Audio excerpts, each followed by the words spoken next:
the stove was moving, and with the my goodness, when I needed to grab something out of the fridge, which was a kind of a cooling box, I needed to open a lid, and that was my cutting plate. So then I needed to bring the cutting board into the cockpit outside, and then the boat was most of a little bit on an angle. Get everything stabilized against the stairs, open the lid, open then the cooling container, getting the stuff out and closing the whole thing, getting everything. Yeah. We are adaptable though, eh? Oh, so adaptable. Yeah. Or maybe, well, I think you need to. You if you have no other choice and you make the choice to sail halfway around the world, you just need to. How did you decide that? What was the moment that you and Alko were like, now we're gonna go and we're gonna sail around the world. That's what we're gonna do. So Alko had this plan already long time. So he had been planning, so buying a boat, doing the boat, all making it, because it was an old boat. So he did so much work. And then we met, and I had done some sailing in the past. So I really loved sailing, but never did sailing on a bigger boat. I did kind of the 4-meter-20, and then a trapezius outside, and then I did Hobie 16. It's not particularly racing, but it's a bit more of the fun stuff. So, and then he said like, well, so we met. He said like, well, I'm planning actually to sail a bit longer. Not particularly halfway around the world, but like just leave and see where we end. I said like, cool, I go with you. Wow, cool. Wow. Yeah, because I loved sailing. So I was like, oh yeah, of course, yeah, I love sailing. So I go with you. Yeah. But sailing, so we would call cruising, is something completely else than sailing for fun, which you do just maybe for an hour or half a day or something. So if you live on the boat, it's something completely else. So I do love sailing. I don't particularly like cruising around the world. Right. There were cool things, really cool things about it, of course. The beautiful locations, the sea life we have seen. Like there's so many amazing stories. But the other side was getting your groceries or even your water for your water tank. Like it took us sometimes 2 hours to go somewhere with a bus to get the groceries and getting back. So getting water, and then you go with your water tanks or 5-liter bottles, and you need to fill up your tank. Well, the tank is, I don't know, was 200 liters. Oh. So you can imagine if we could not go on a pontoon to get the water, then this was the way we refilled our water tank. Yeah, so it were whole day, half-day jobs. Yeah. And doing groceries, like in these hot climates, there's no way you get fresh milk or butter, because anyway, it goes off within an hour or the butter melts. So we had maybe some long-lasting milk. I think there was even a period we could not even buy long-lasting milk, so I made my own rice milk. I just find a way, like, just to squeeze the rice through a sack, like a cloth thing to squeeze it all out, and it was really nice, but it was not sweet, eh? So even if you have unsweetened rice milk in the supermarket, it's still a bit sweet. My rice milk that I made was like no way sweet. So I still don't know, maybe a fermenting process, or must be something. So yeah, it was good though. But you get all these life hacks by necessity. Yeah, making cheese. Yeah, not real cheese, but kind of a crumbly, because you just boil milk, add 4 spoons of vinegar, and it starts kind of shifting the liquids from the solids. And then you squeeze it as well, and you add a little bit of pepper, salt, some onions or herbs or whatever, and you have your own cheese. It's all easy. Right. Yeah. Was there anything that you thought it would be easier, and it was not? Or that became a problem? You were like, oh, didn't think about that. Well, I think because we started sailing when our son was 3 months old. And I think becoming a first-time mom and then doing sailing for the first time, like a cruising sail, that might be not a really good combination. Because as a new mom, like I wish at least for all new moms that they have support from family or friends that they have babysits, and I had for 2.5 years I had no like Alko was good. He took Kian a lot of times for a walk, so I could do a bit of my yoga and meditation to keep my sanity. But it was a lot, yeah. And I'm a person that probably strives most when I be creative. So when I can create something, when I can do something. So being on the boat, which there's, if you see, like, most of the time you're anchored, but then it can be very hot and you don't have a car, so there's not always time to, with a little baby, it's not so easy to go somewhere. So then you are pretty like bound to your boat or close by. So I could not be creative. I couldn't do many things. So that made me, it was a struggle. That was difficult for me. So next to becoming a mom, having the baby, so the breastfeed, the diaper change, the washing, because we did all the cotton old-fashioned ones. We just hang it out into the seawater behind the boat, and it bleached in the sun, so it was the most easiest way. So there were things that for people, like if I would have done that in the Netherlands or at home, my goodness, cleaning cotton diapers in a basket, getting the poo, and like or your sink or in the toilet, like my God, and then in the washing machine, like I'm like, people do it, amazing, but like on the boat it was easy, but I'm not sure if I would have done that at home. Yeah. And the other thing, what was probably difficult, was you be 24 hours together as a couple. Oh, yeah. And it is a tiny space. Like, we always joked, basically, we have two stories. Like, we have inside the boat and we have the deck on top of the boat. But it was just, the boat was 11 meters, so 38 feet, small. Yeah, so that was complicated. But you met, where did you meet? You and Alko? We met in Amsterdam, where we both lived. Good start. Yeah, and we met actually on, I'm not sure if you've heard about ecstatic dance. Yes, but what is it? If you could, yes. Yeah. So ecstatic dance is pretty popular around the world, and I think that's coming as well into New Zealand, but it's a conscious form. That's maybe how I would describe it. A conscious form of dancing. So it's dancing without any booze or drugs, and also no talking, and bare feet. And the reasons why is they want to let you become more embodied in a way. So if we don't talk, you don't go into the chit-chat of your mind. You need to become more focused on your body. A lot of people close their eyes because it's wonderful to dance, but if you look, then maybe everybody, you feel that attention to you. You're like, maybe I'm dancing. So you get out of your natural zone of maybe being okay, because you think, people are watching and now I need to, I don't know, perform or something, or act normal, or what normal is.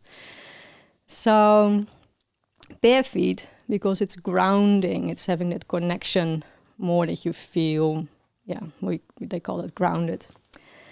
And of course no booze, because booze is not helping to be very conscious of your body. It brings you into a different, a nice zone, but a different zone. Brings you to a different body. Then you find out your head, which is nice too, because we get a bit more loose.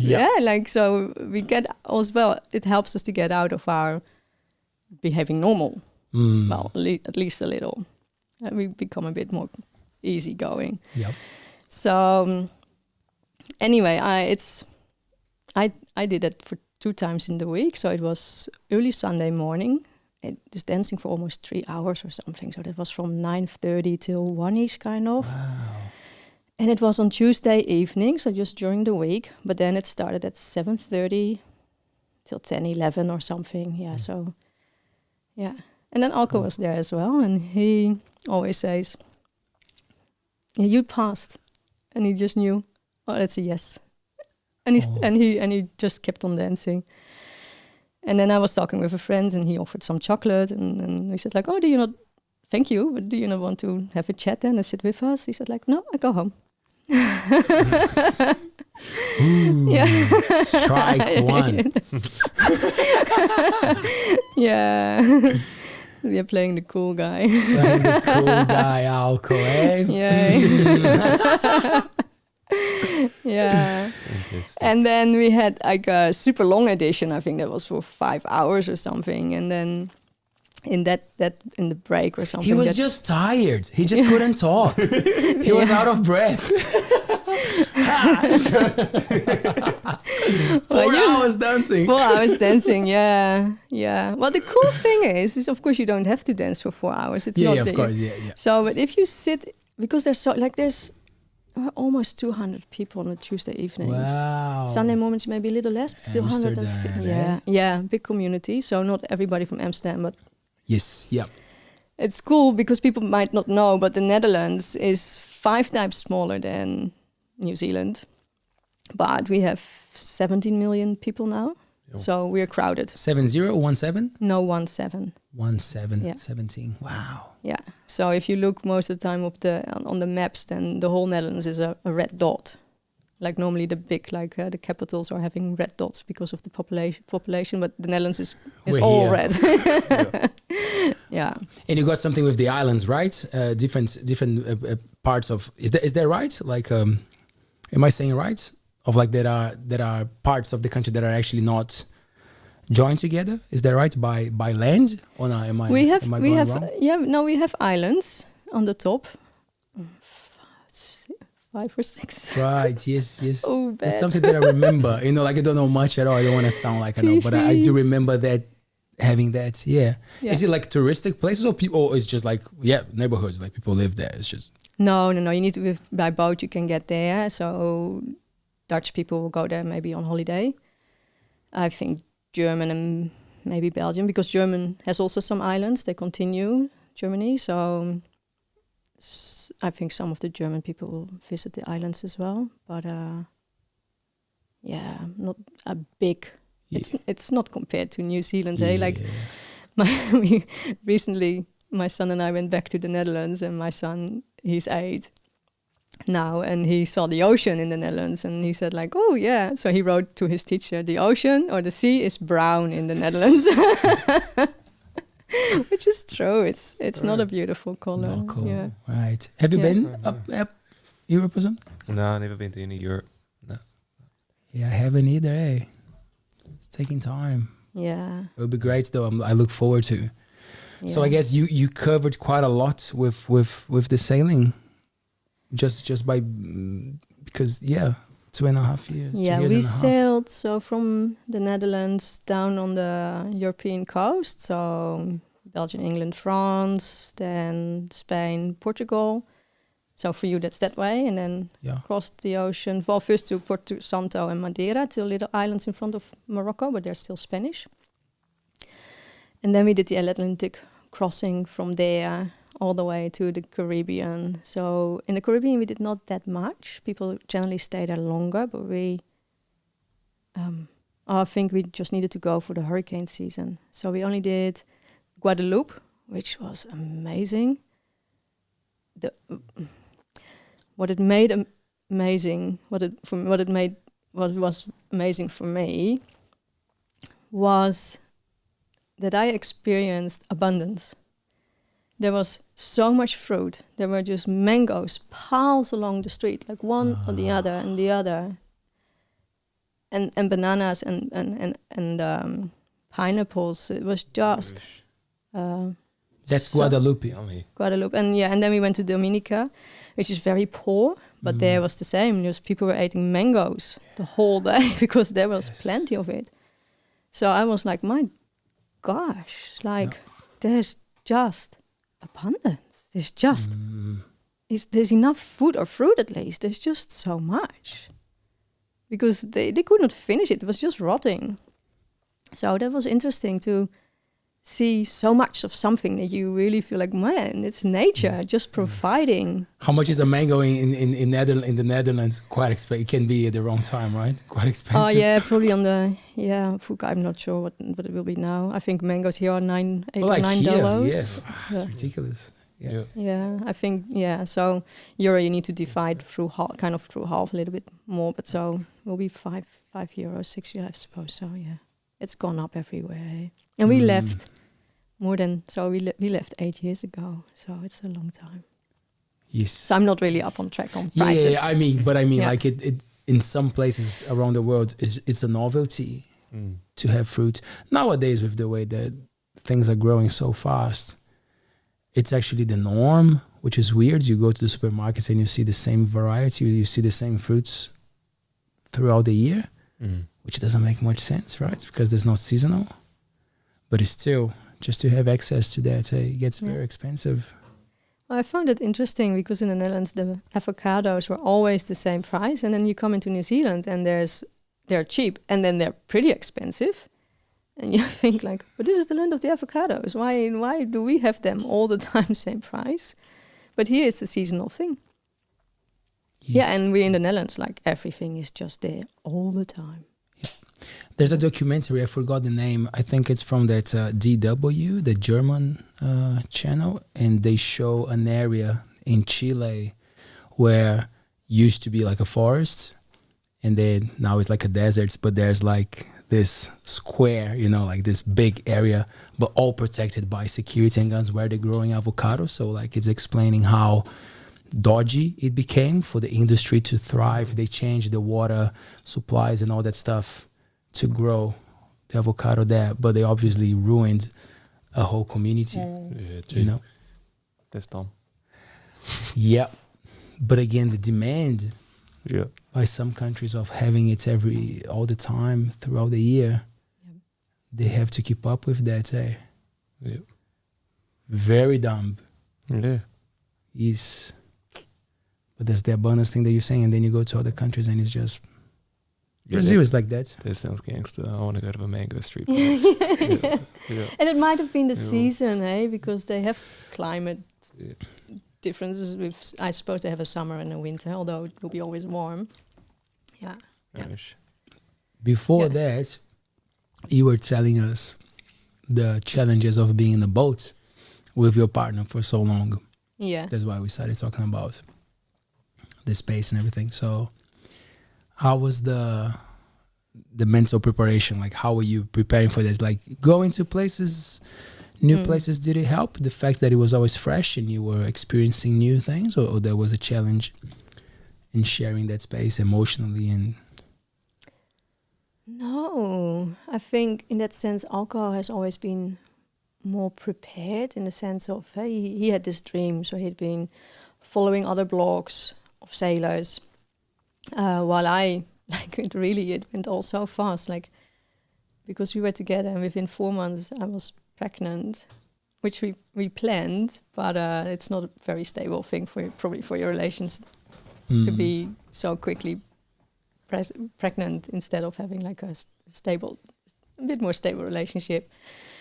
So, and then 3 months after that we started sailing, and I just went with the flow, and it's maybe a bit of my attitude anyway. I just, I'm not really a scared person or worrying person, so I just go, and then if something happens, I just find my way.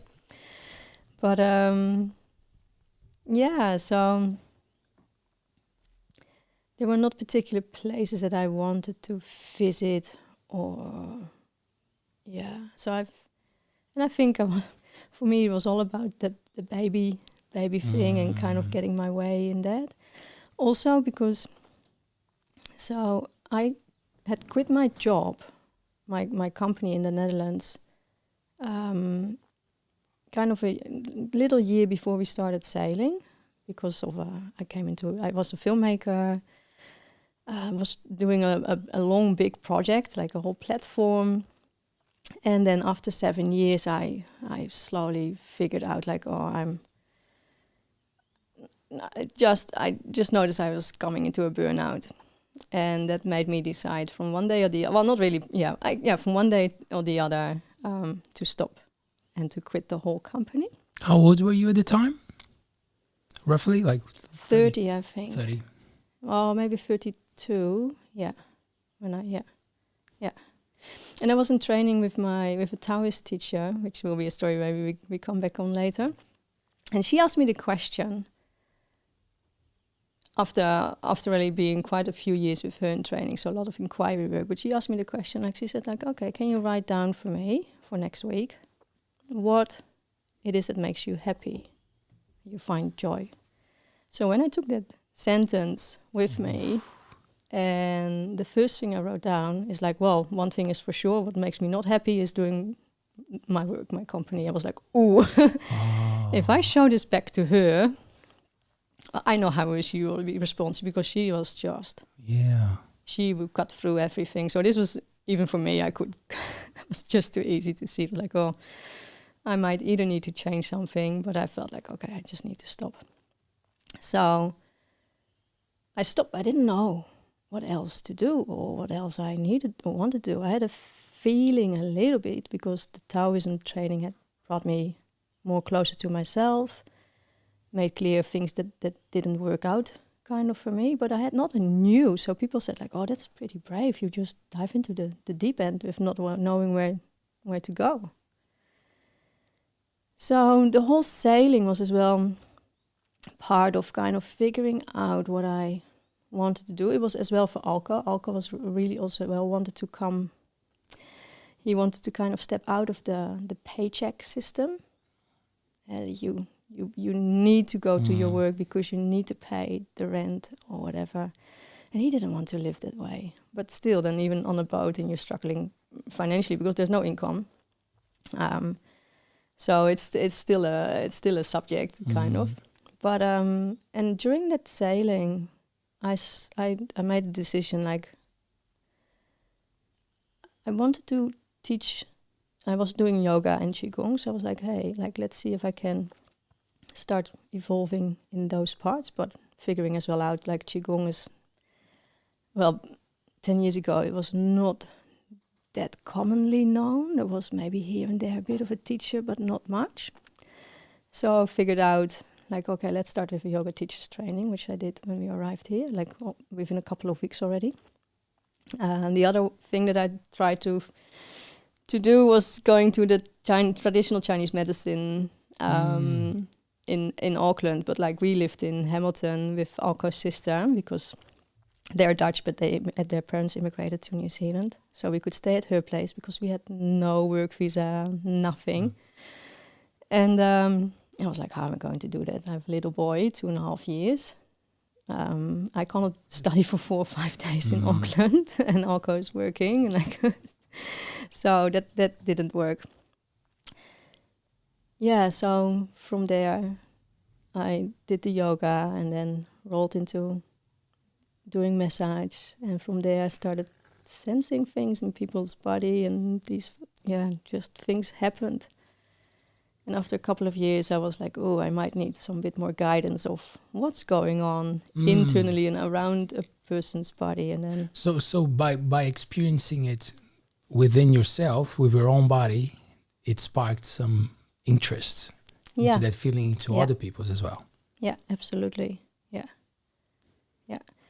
Yeah, because I already told you before the show, when I lived in Amsterdam, I could not even sit still for like 2 minutes or 5 minutes. If you would have asked me like, oh, you just sit in a cafe, get yourself a cup of tea and just sit there to just enjoy your tea or hot chocolate or whatever, I would not have been able to do that. My mind would have gone to like, oh, now people see me watching me sitting alone. What do they think of me? Maybe like my mind was just going non-stop. I never went for shopping on my own because same thing. Oh, people see I'm alone. Like I need to go with somebody. I don't know what to choose. If I had a problem with my company, I would call my mom, my friend, my partner, like to just make the decision. Like anyway, so busy mind. Yeah. So I'm completely changed, I could say, to where I'm now.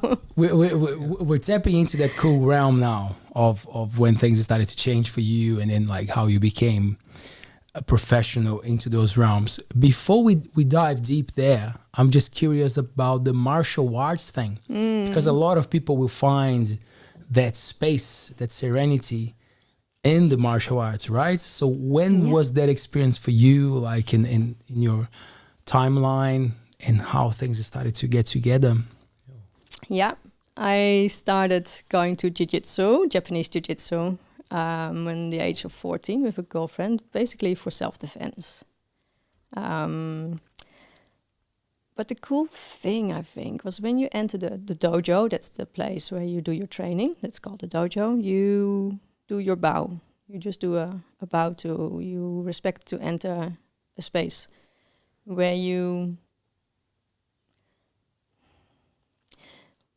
it's basically respect another person's body as well, because martial arts is not about hurting another person. It's actually coming before that place that you don't have to hurt another person.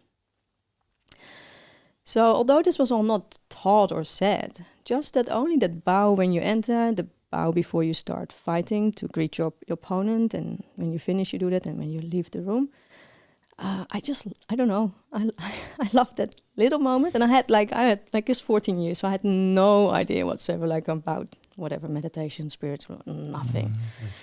So I think that's how it started. And then I did 10 years of Jiu-Jitsu, integrated in the later years some karate, sword fighting. We'll get to that soon, because I know you're keen. Yay. I'm ready to learn. Yay.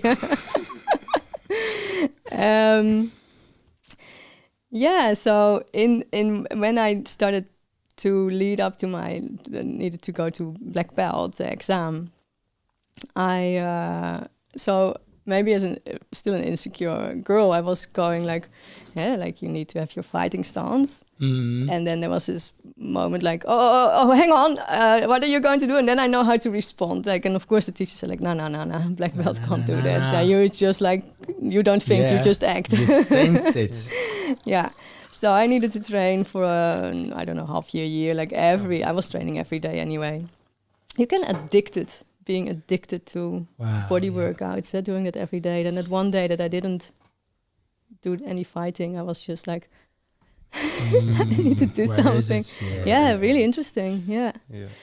So, and I think in that time already, I felt almost the presence of a samurai, don't ask me why, whatever, but on that exam, I just went, there was no thinking, I just automatic pilot, and I just felt this is not only me, I'm just kind of guided.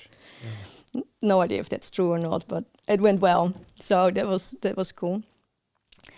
And that was that actually, and then I moved to Amsterdam, worked in film, and okay, so that samurai stayed within you, you know, it was just as leap maybe for a few years until you kind of started tapping into that again, because that's the beauty of it. So I'm not that knowledgeable, and I'm not those guys that watch all the samurais films and the ninjas things, but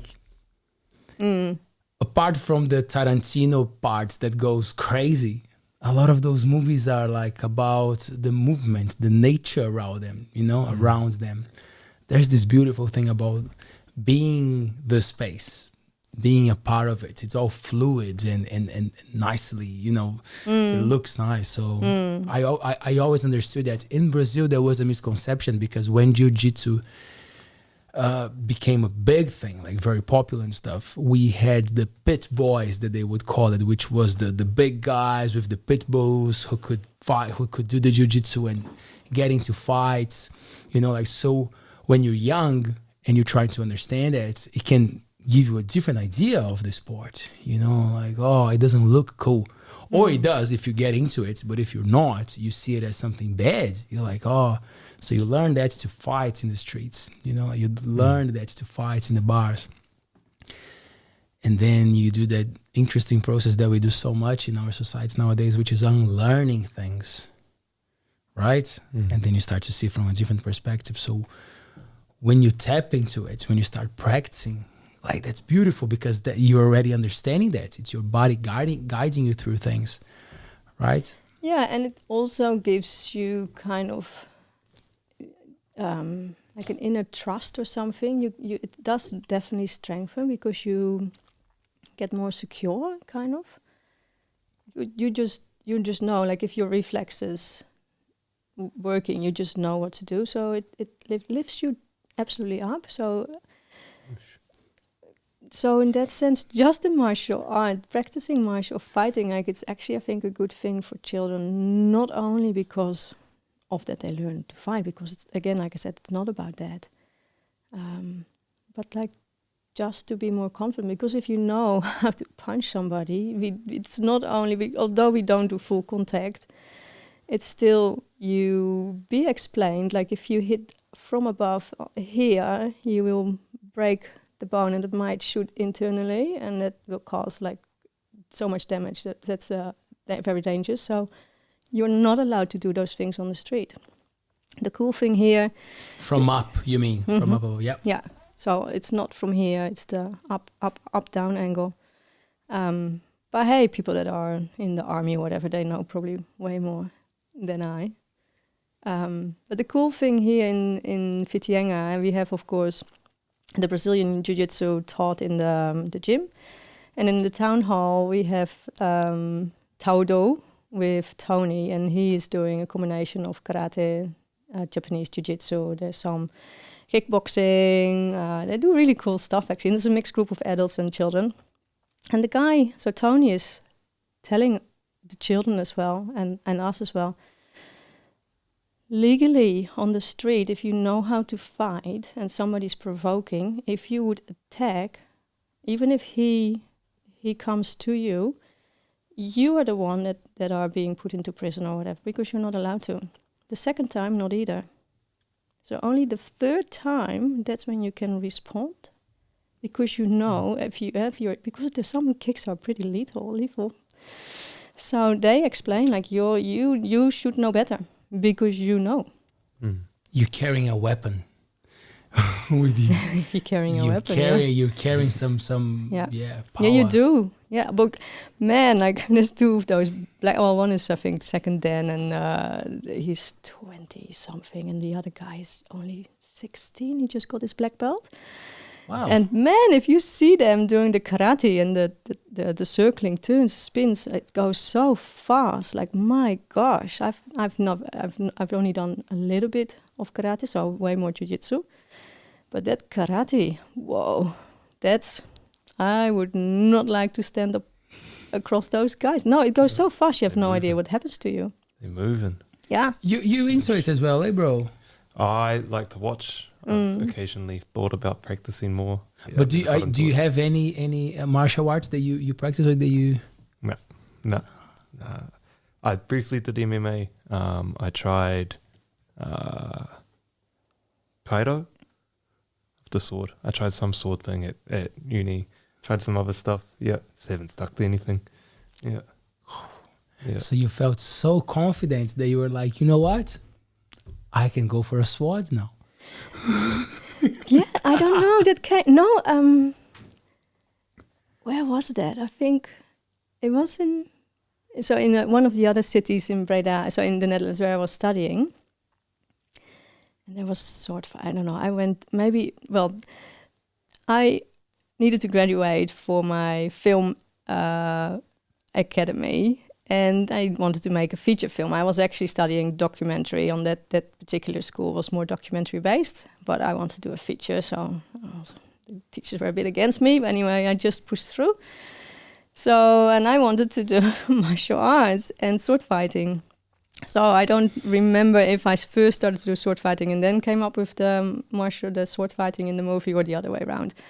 But so it was really cool because we did the sword fighting with real swords in scene. So yeah. So you have different styles of sword fighting. I did the Katori Shintoryu, which is wooden swords, and they made of really solid hardwood from I think Japan, because if the wood is just here like a pine tree or whatever, it's not hard enough, and then if you hit the other sword, you will be like in no time it's just all kind of brittle. So it's really heavy wood as well. It's 3 kilos of wooden stick. So we needed to practice that like for 100 times before we even started, and you can imagine like doing that movement Yes. the whole time. Like your arms are, and we needed to do those push-ups. So I was like, Oh, wow, gangster. And then you do, so with the Katori Shinto-ryu, you do the series, the kata.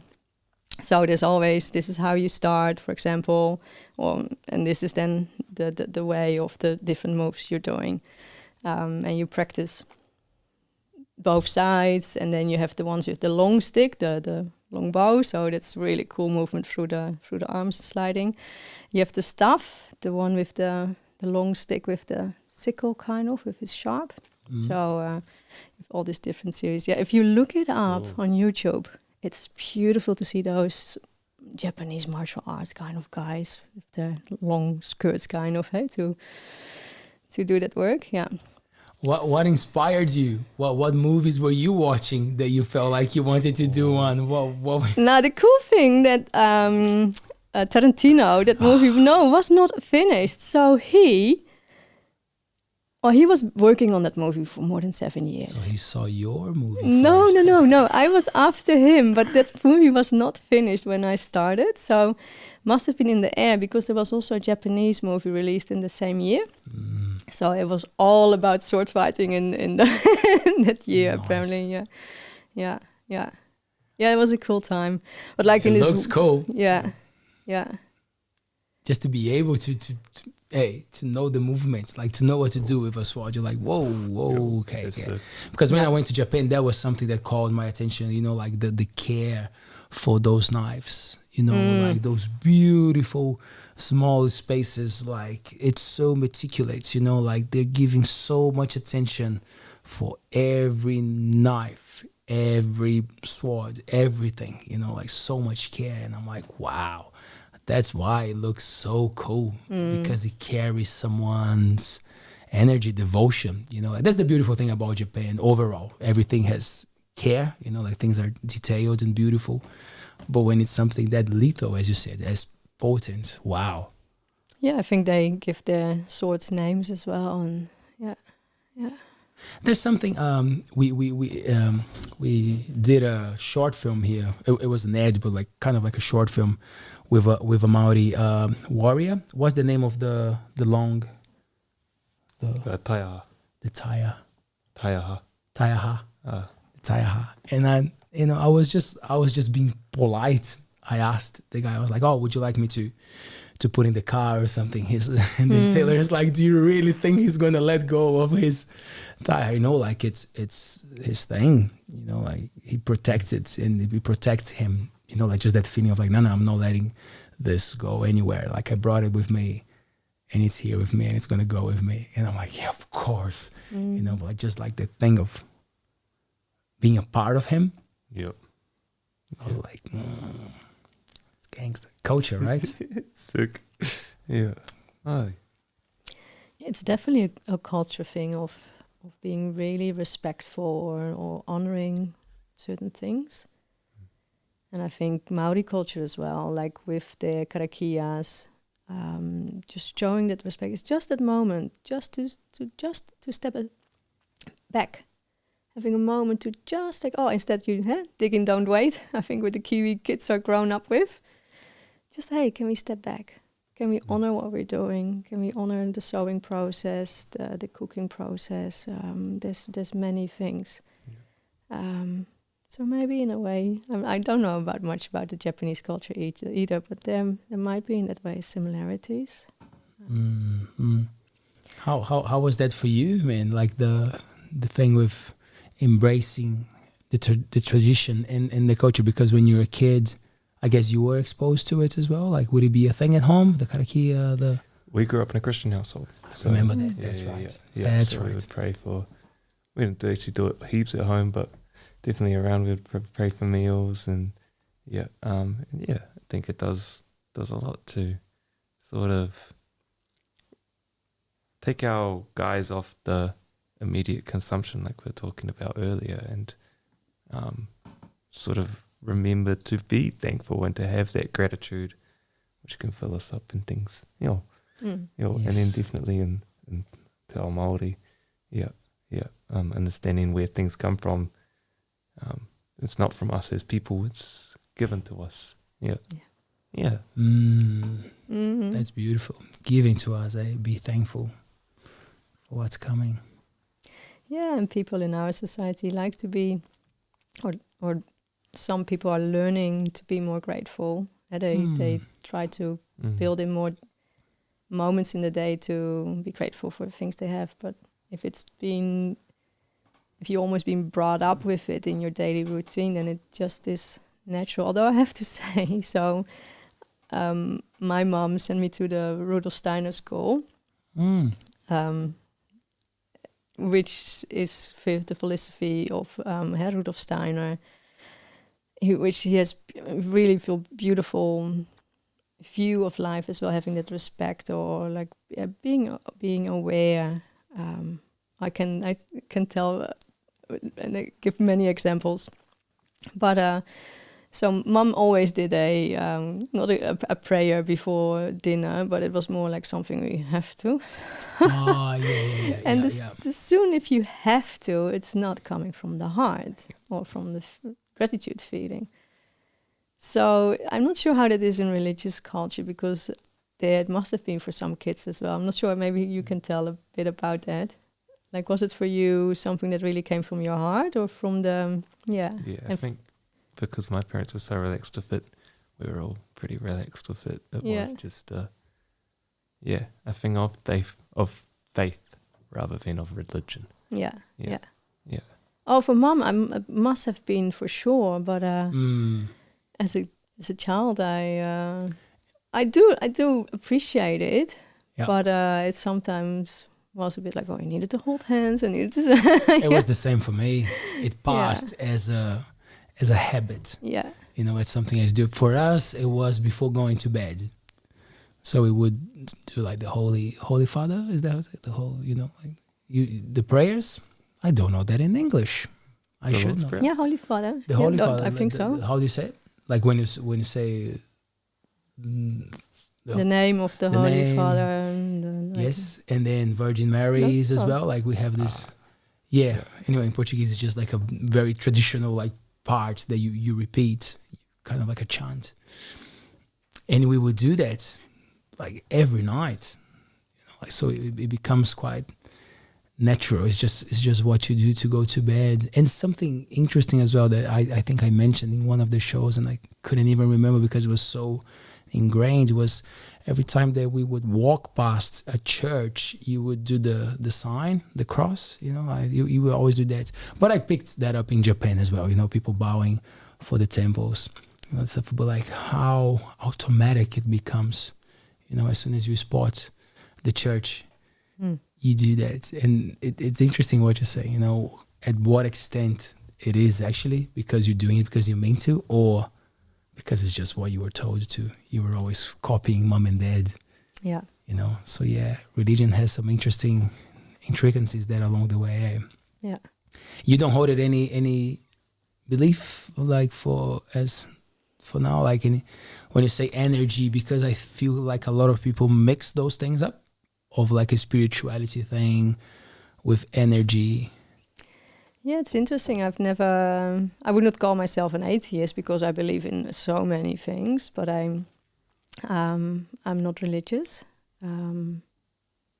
But I do my yoga, meditate at least once a day. Sense stuff, so I cannot say like there's nothing else than the physical material world, which basically quantum science is saying the same. So there's a whole science for people that don't know that's actually proving that the physical, the material world, it's all molecules, and molecules are vibrating, and in the molecules in between is space. So there's nothing solid. It feels solid, but this is our physical world. But on the quantum field, where everything is vibration, there's just different forms of vibration. And I find it very interesting, like here's a glass of water. So the water molecules, you think they are together. But if you would put in this glass, I don't know, like 5 tablespoons of salt, it's not that the level rises of the water. It stays the same. So where's the salt going? And the salt goes in between the spaces, in between the molecules of the water. There's space in between. So it just doesn't add.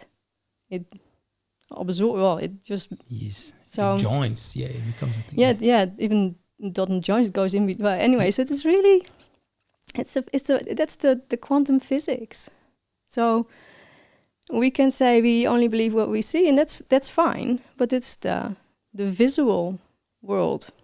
But in the world of vibration, and then there's so many endless possibilities, and it's a limiting belief, because you're stopping yourself from seeing more. Yeah. From seeing things that you not necessarily see with your eyes. Yeah.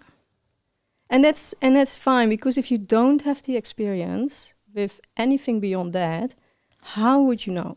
Like if I would have told you, I don't know, 50 years ago, like, oh, you will have a device in your hand that you can have internet. Like people didn't even know it was internet. Like, so how would people know? So if you don't know, you don't know. But if you start feeling little coincidences or little whatever, just things, then you can't say like it's not there. Then you know, especially if they become a lot. So. And that all happened with the Taoist training, so working with the Qi Gong, and then slowly I didn't even start with feeling energy. When I started with Qi Gong, I always have to joke, basically. Qi Gong is something that goes so slow. So for people that don't know Qi Gong, maybe you know about Tai Chi, so maybe you have seen images of Chinese people in parks, and they very slowly move, a bit in a martial art kind of way. So Qigong looks that way, but it's a bit different. But it goes so slow. So when I was doing that as a 24 years old or whatever, I was, my gosh, this is not for 65 plus people. This is for 85 plus people. like I was doing like all those martial arts, then like I was so active, like busy all the time. So I was, my gosh. So I signed up for those 10 classes, because that first class, the teacher just nailed me. It was a 2-hour class. All classes were 2 hours. And she let us do walking exercises for nearly 2 hours. And that's you have to bend your knees slightly, tilt your pelvis, but if you have your knees bent, it's upper muscles, hey? And you need to do those steps the whole time, and for 2 hours. And I had bad knees, and definitely that played up after those 2 hours. So the teacher, she asked me, so how was it for you? I go, oh, yeah, well, I do feel my knees. She said, oh, okay. She said, like, what are knees doing? What are they useful for? Knees. Bending and stretching your leg? Yeah. And what is bending and stretching your leg do? Oh, man, you can walk or run. She said, yeah. So if you can run or walk, what is that doing? Oh, no, you can move, you can go from one place to the other. She said, like, oh yeah. Do you have problems coming forward in your life? It was if somebody hit me in the face, because she was so spot on. I was like, yeah, fuck. I have difficulties. Like, I was successful, things that I wanted to do quite often work, but it felt like, oh, I needed to put so much energy in it. So I was like, oh, yeah, it feels that my life is like, it's difficult to move forward. She said, like, she didn't say anything. See you tomorrow. You know? So I signed up for 10 classes. And so we did this very slow movements. And I felt like, oh, this is for 85 plus people. But after a couple of classes, so nearly to the end, I was like, oh my gosh, I start feeling things. Like I feel more calm, but I feel like all these subtle sensations. I was like, oh. I understood this was not about physical and feeling, like pain, no gain, like that whole thing that we want to do a workout and then we are sweaty and we feel our lungs and like that whole. This was not about that. So I started feeling things. I was like, oh, okay, cool. And then And then I continued and started being in training with her. And that's, how I resensitized my body and just started to feel more. Yeah. Why we don't do that often? Why in the society that we live in, there's not much interest in teaching people, I don't know if I can call basic things, but when you understand them, they seem quite basic. Yeah. You know, the breathing, the movements. Yeah. Why do you think? I don't know. I often ask that as well, that I think like, oh, shall I go to the Mercury Bay school? Just say like, oh, can we implement a program about, we'll call it well-being, but just giving small exercises to young kids, but especially maybe those 12, 16 years old, that coming into that place of being comfortable with the body, having a lot of mind coming into play, because, well, at least when I was a teenage, like I started not particularly doubting, but having all these like insecurities. So just finding ways to help kids already to be more confident. It's not confident, but when you start learning to move away from the outer world, if I would like to say it in that way, and we start moving to the internal world, internally, a lot of things are actually safe and okay. Yes, and that's as well the place where you might feel you come into sadness or insecurity, so you need to deal with these things that are maybe confronting as well.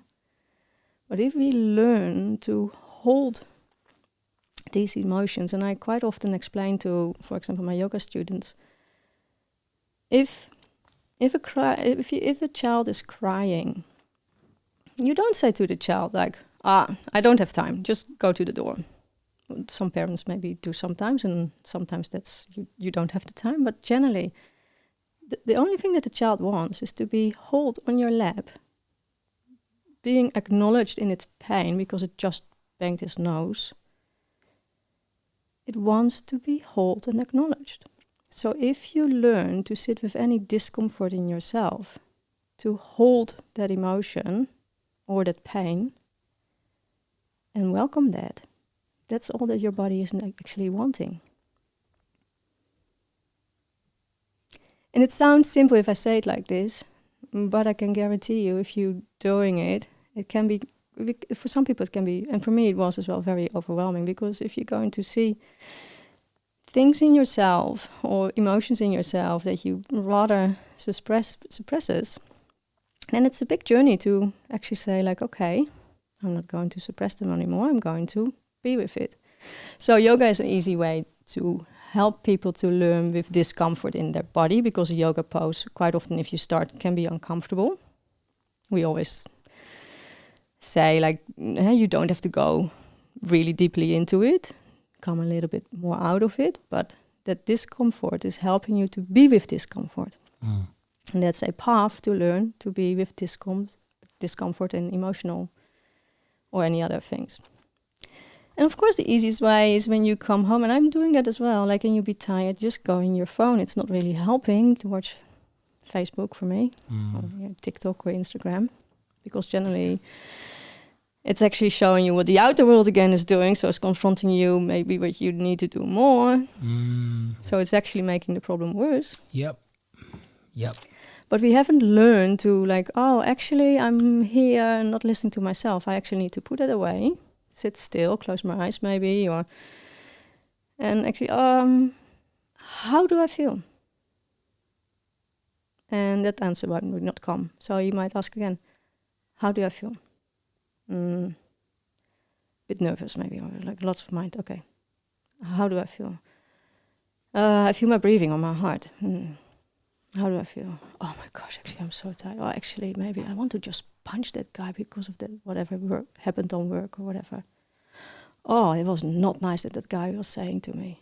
That was not okay. Oh, that feels not okay. How does it feel? Can you be with that sensation? People don't learn these kind of things. And I needed my teacher to have regular guidance to go through these places.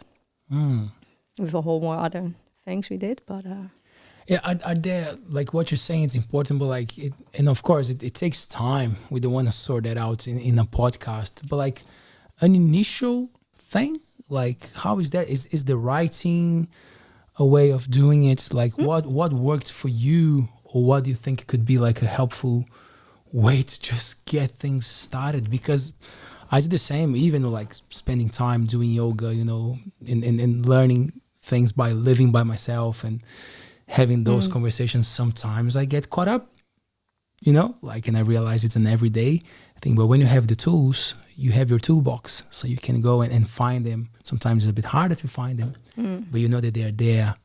But some people don't have the tools. I think not many people have the tools, at least. You haven't learned them.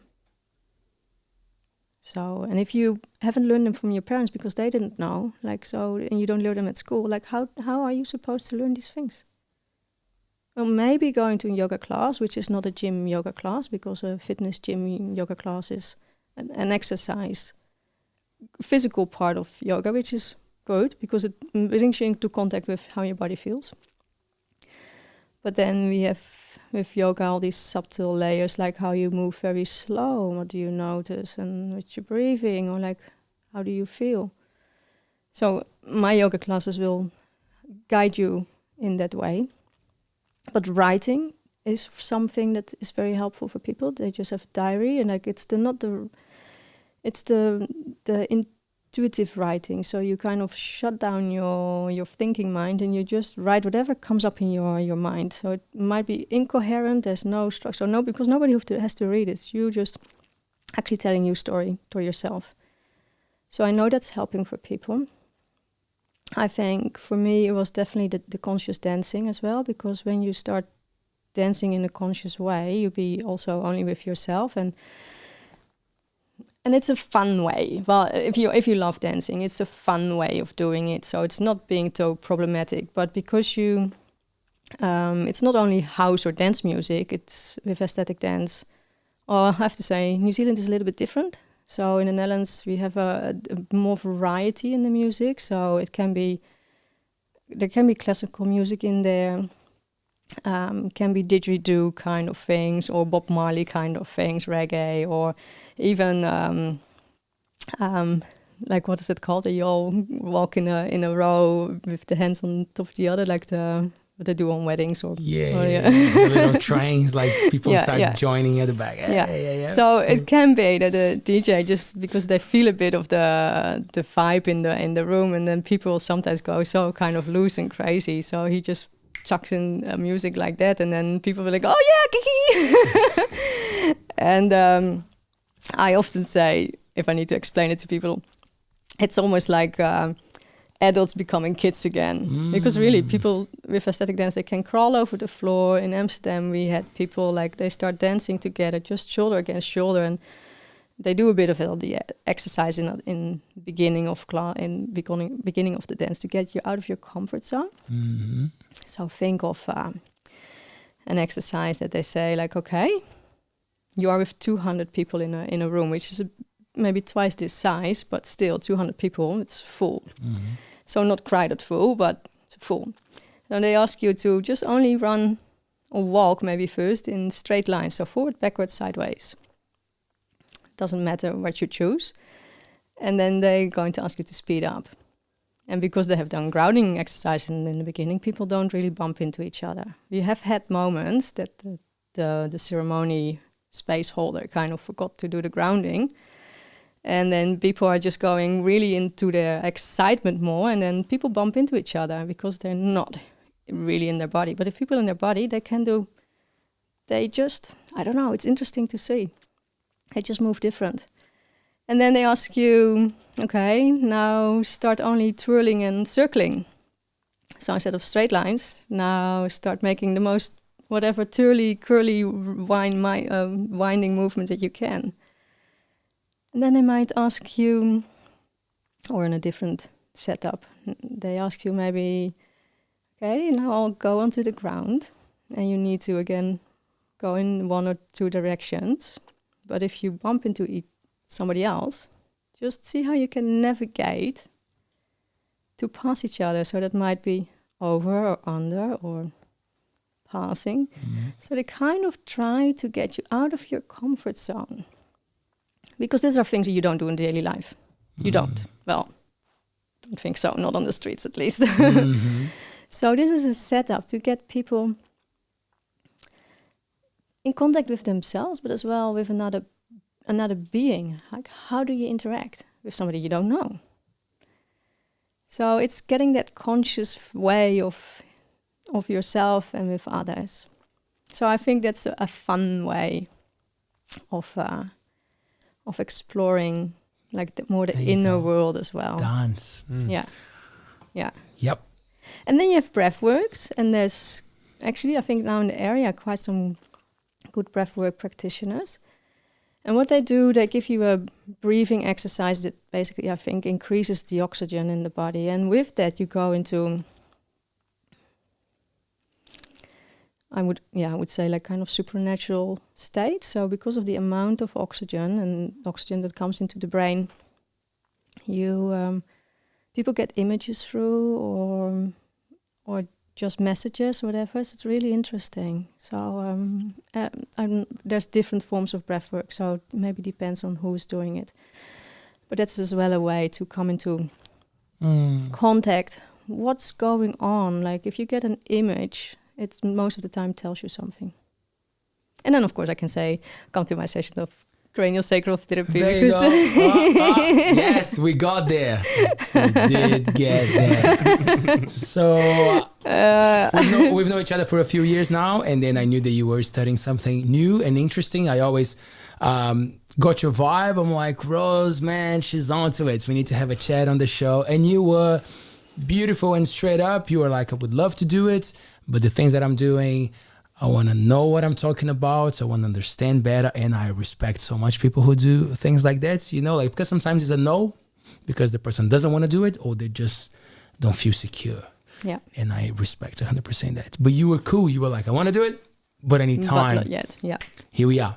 Yeah. So what was the thing that you started studying? And yeah, if you can tell us a little bit about it. Yeah. So I was massaging people, and then not all the time, but sometimes I got messages through. So sometimes people that have been passed away, and they were just suddenly there. And then I always kind of checked in, maybe with whatever, like, oh, do I need to tell this to the person or not? I mean, it was a yes. Whoa, wait. Shit, man. Wait a minute. That's going deep already. We haven't even started.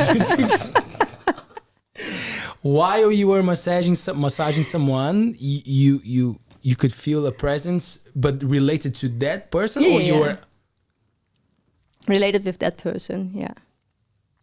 Not another. No. So because you get in the zone as a masseuse, I understand that, you know, like that. There's a ritual, there's a process, and how does it feel? Is it a voice? Is it a feeling? Is it a something that whoa?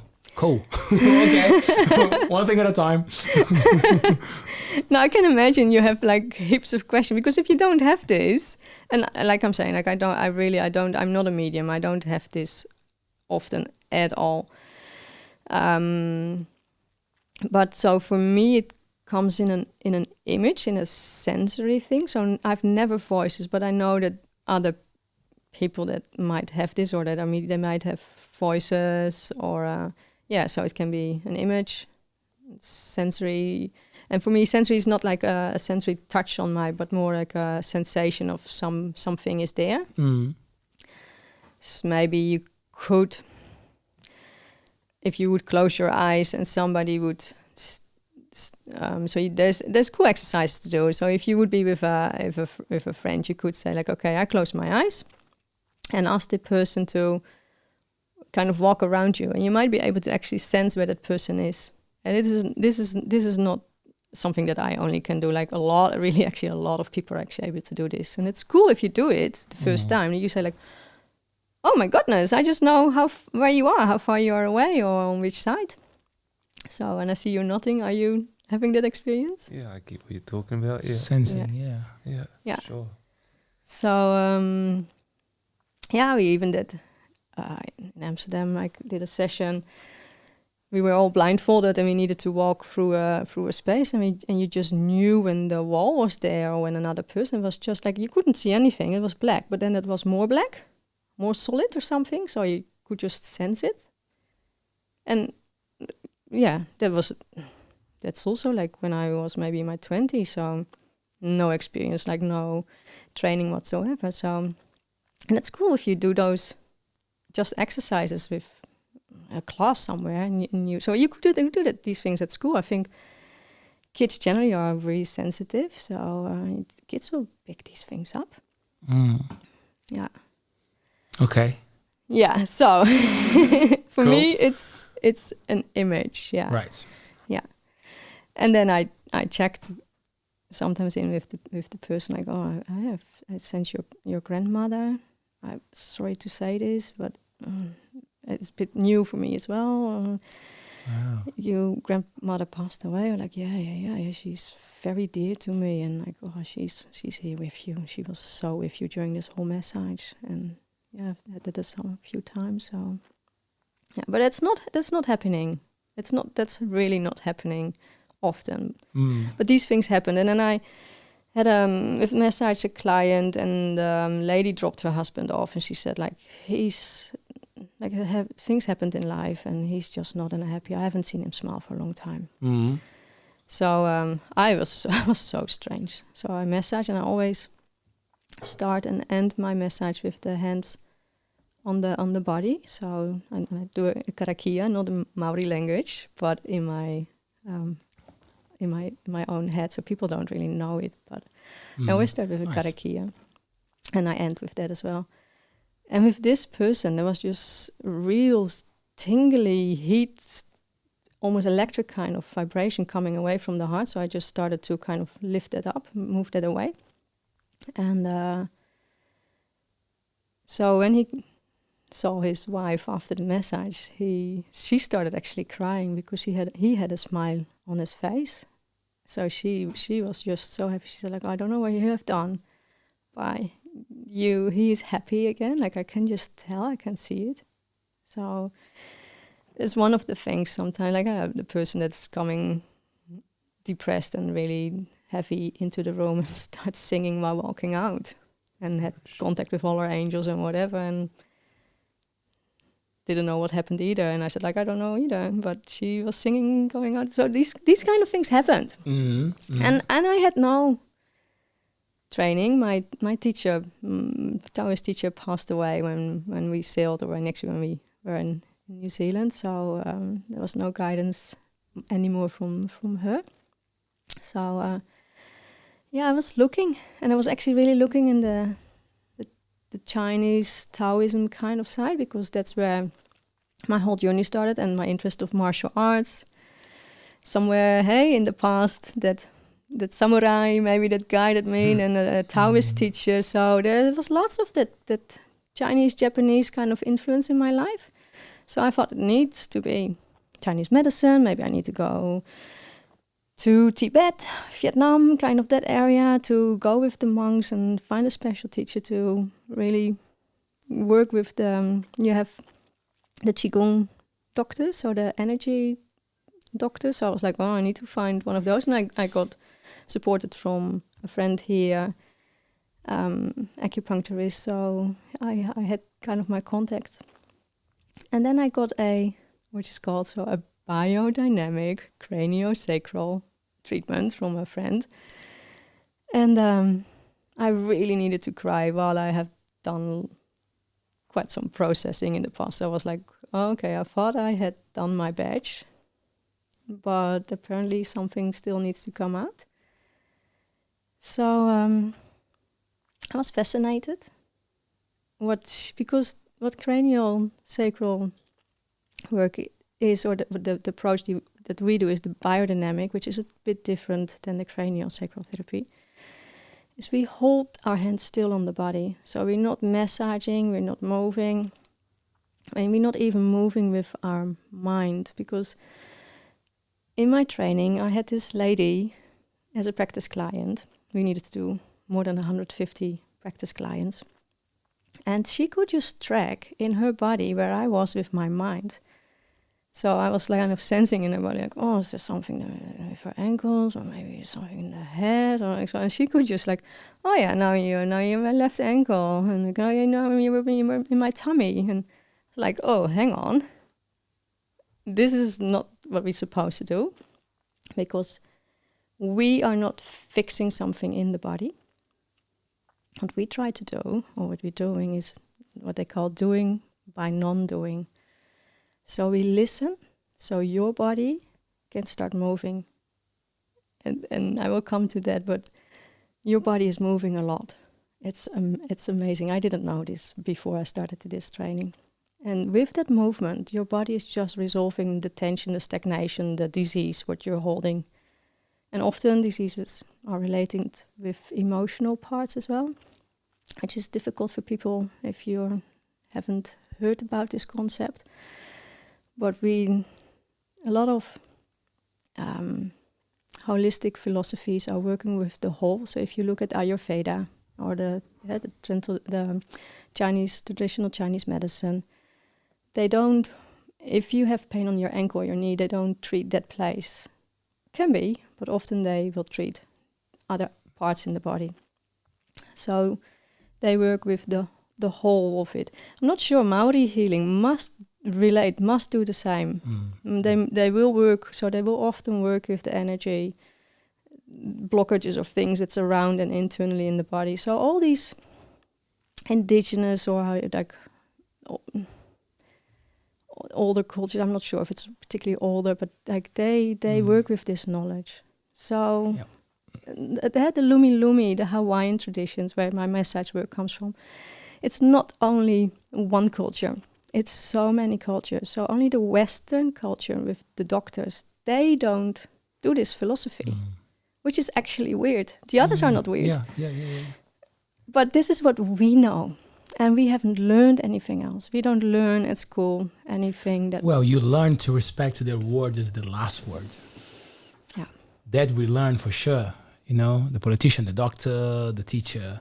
Like, you know, and I'm not saying that it's not right. Like there's a lot of beautiful knowledge. Absolutely. There, but the main knowledge is to be open for knowledge.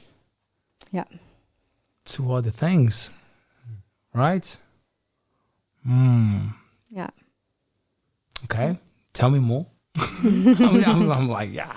Let's go. So about movement in the body. So it's something I didn't know. So I felt little things. But with this study, I'm basically blown away with the amount of movement your body is making. So biodynamic craniosacral therapy or craniosacral therapy comes from osteopathy. And an osteopath, Sutherland, he discovered that the bones of your skull, which you think your skull is pretty solid and fixed, they're actually moving. And they're moving sideways and then coming back on and then moving open, and so they make that kind of movement. And he was surprised. He was like, oh, so he started, because this was new for him, so he started doing research.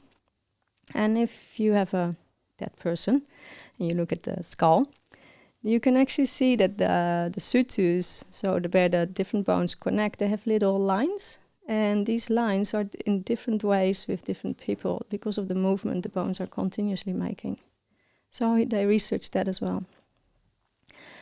So we as practitioners have learned to feel these different structures moving. So not only the bones, not only the heart, which you think that's easy because it's moving by itself to pump the blood, but the heart, which we even can feel. And I know this goes far, and I don't blame anyone here listening that thinks like, yeah, right. Because if you, like I said, like if you don't feel it, you have never felt it, like why would you believe me, or why would you believe? Because you've never sensed it. So I don't blame you. No, because when I started feeling this, I was like, oh my goodness, this is a bit far from my bed. But yeah, you can't deny what you feel.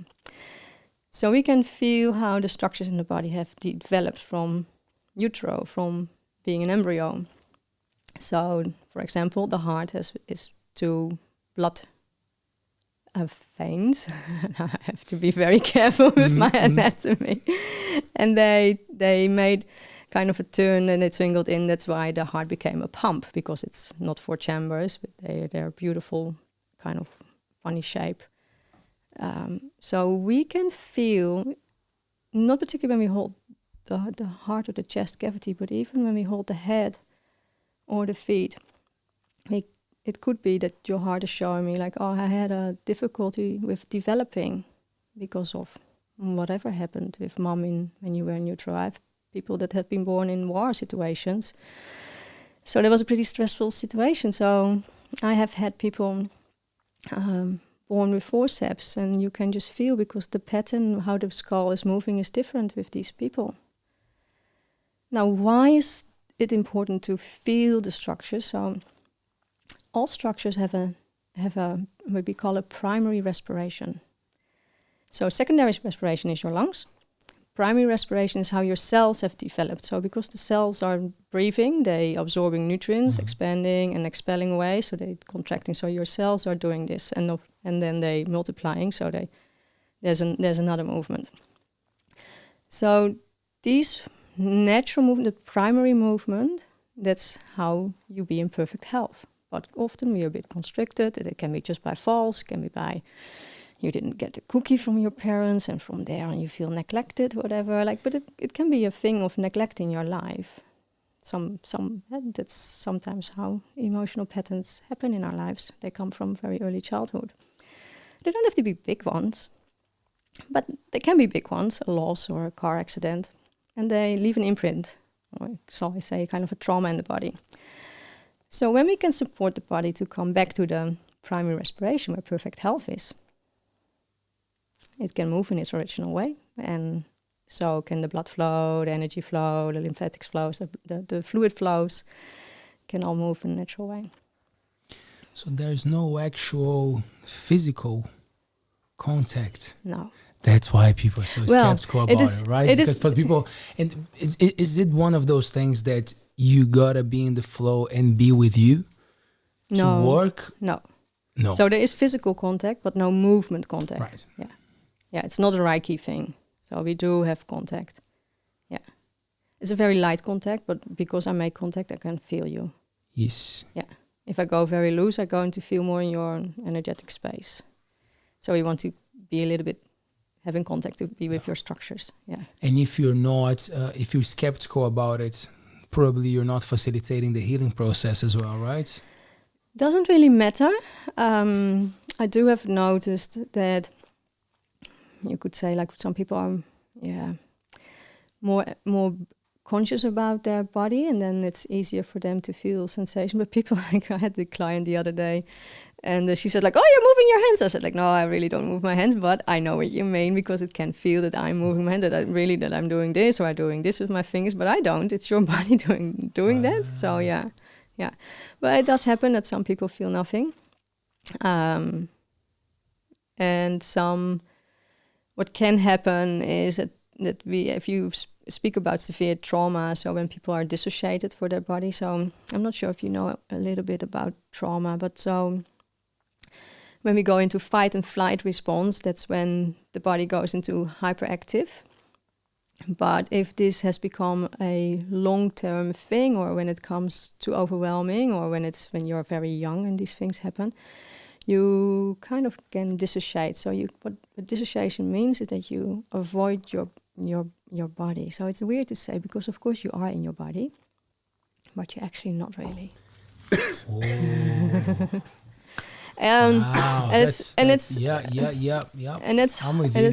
Yeah. So, but if you work with these people, they after a while they kind of feel that they need more sessions or a longer trajectory, because they slowly need to arrive or to come more into this body, so to have more sensation, more connection with the body, because the body was so unsafe, because the experience was so unsafe. So that's why they go out.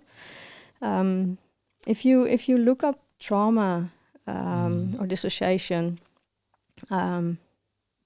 that's really interesting. Like, people, how they have been abused as a young child, or dad was drunk, whatever, lots of hitting or sexual abuse, these kids, they dissociate. So when something in their life happens that is uncomfortable or triggering that, they dissociate. They go to their safe space because it's safe to be not in that body. That's where it feels good. Yeah. Wow.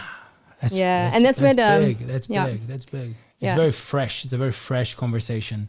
Yeah, it's where the psychology comes in. Yeah, understanding where you are, where you belong, and your body. And that's why it's good to have these layers of the conversation that usually are not brought to the table. No, and it's difficult because you don't know that you dissociate when you dissociate. Only people that then have noticed, they go to a psychologist or whatever, they might have that understanding. And I think actually I've been dissociated a long time as a child. I just didn't want to be here. So I've been in my body, but at the same time I was actually 4 meters ahead, always. Is that a work with like a therapy or something that you recommend usually when you're going to when people are coming to see you, and it's more like the energy and the holistic, let's say, but then do you recommend seeing someone and having a chat as well? It depends on what has happened, but like for dissociation or like because of the Taoist training and inquiry work, so I've worked a lot of gentling approach and focus. So for therapists, they know, psychologists, they know what I'm then talking about. So that doesn't mean I'm a psychologist, but I know how to kind of guide people through these sensations. And we have done every seminar. So in those 2 years, we have come back to trauma. So I'm very comfortable. If you would be not, and you can, so if the person feels comfortable, we can go to these places. Body will immediately kind of say no, or you just feel it. If the person is not comfortable, they will not go there, and that's fine. That's the safety. So if you're sensitive, you will feel when the body is not wanting to go. Yeah. Wow. How are you finding it? How is your body responding to picking up energies, to be this vessel and to be in it? Yeah. No, because a lot of people say that. Sometimes even massage therapists, they say like, oh, it's after a few years they stop because it can be too much, that the things they pick up. I am pretty easy to keep that boundary. So when we hold hands, I sometimes do feel in my own body things that are happening in your body. So I can feel like headachy, or when I was still studying, I had this lady and she had been drinking the evening before. So I was holding her feet. And I was just like, whoa, like this is weird, man. What's this? Like, oh, this is interesting. Like, oh, I feel like I'm on this boat and like seasickness and whatever. So afterwards I said like, oh my God, I'm not doing it. I felt like a bit like seasick. She's like, oh yeah, I've been drinking quite a lot yesterday. I'm like, whoa, okay, I don't want to have clients drinking the evening before. But on the other hand, now I was engaged with so I felt so... You were not licking the feet, eh? Like, no. Woohoo! Here we go. Yucky. Sorry, I had to break the ice. We're very serious here. Right? Oh yeah. Break the ice. Yeah, that's where you're good at. Yeah. But it's amazing. Like, of course, it makes sense. It makes sense, because. Like, ask a child who the family is abusive, they can pick up. They know that there's something, it's coming. It's time to hide, like there's something going on. So like that energy, what's happening there, it will pass to the environment. If you're sensitive, you will get that, especially if you're training for that, right? Yeah.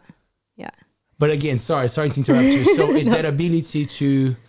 Yeah, so in this case, I was really engaged because I was curious, like, oh, what is this? So then I have become too much one with her body. So that is as well the lessons in during your training, like to leave it in their body and not in your body. But if you really engage, or like if you be curious to what you like, you go actually a bit too much in their body. So that's when What we should not do. It's like the doing without doing.